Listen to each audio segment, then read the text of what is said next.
किसी संत ने जाकर के किसी संत से पूछा, आश्चर्य हुआ। बोले प्रभु जब संत विरक्त हो गया तो भगवान को ज्यादा कृपा संत पर करनी चाहिए। यही प्रश्न एक संत ने आकर के जनक जी से पूछ लिया। संत जी जनक के द्वार पर आए। जनक जी के यहां संगीत बज रहा था, नृत्यांगनाएं नृत्य कर रही थी। संत जी ने कहा मैं तो आया था अपने मन का समाधान करने के लिए, लेकिन ये जनक स्वयं राग में लीन है तो ये वैराग्य की शिक्षा कैसे देगा। जनक जी ने कहा कि महात्मन आप बताओ ना प्रश्न क्या है। बोले मैं अब प्रश्न करना ही नहीं चाहता, काय का प्रश्न।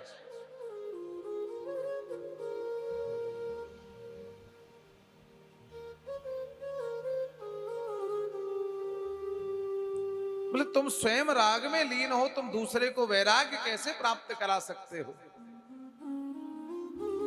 जनक जी ने कहा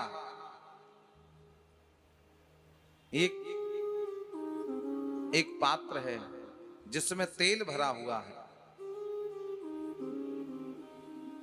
मेरे यहां नृत्यांगनाएं नृत्य करेंगी, गंधर्व गान करेंगे, संगीत भी होगा।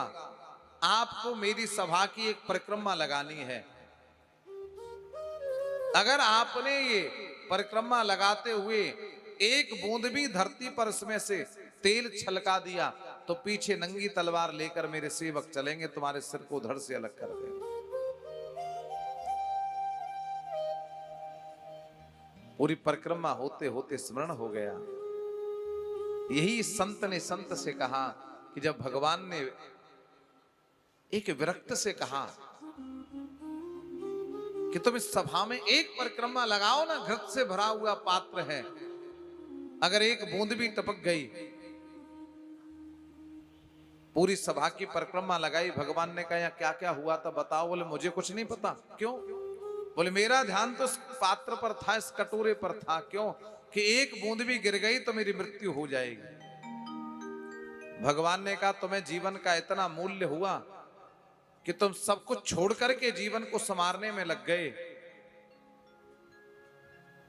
तुम्हें ये व्यवस्थाएं नहीं दिखी, लेकिन वो गृहस्थ महान है जो इतनी व्यवस्थाएं करते हुए, परिवार का पालन करते हुए, अतिथि की सेवा करते हुए, साधु का सम्मान करते हुए, सनातन धर्म की जय जयकार करते हुए, अपने जीवन के पथ पर कष्ट भोगते हुए भी भगवान को याद रखता है। इसलिए गृहस्थ भगवान की श्रेणी में श्रेष्ठ है। ध्यान रखना। इतने काम करने के बाद भी वो भगवान को नहीं भूला। इतने जिम्मेदारियां उठाने के बाद भी भगवान को नहीं भूला। इतने कष्ट सहने के बाद भी वो भगवान को नहीं भूला। इसीलिए भगवान कहते हैं गृहस्थ धर्म में रहकर अगर तुम थोड़ी सी भी भक्ति करते हो ना तो मुझे अति प्रिय हो।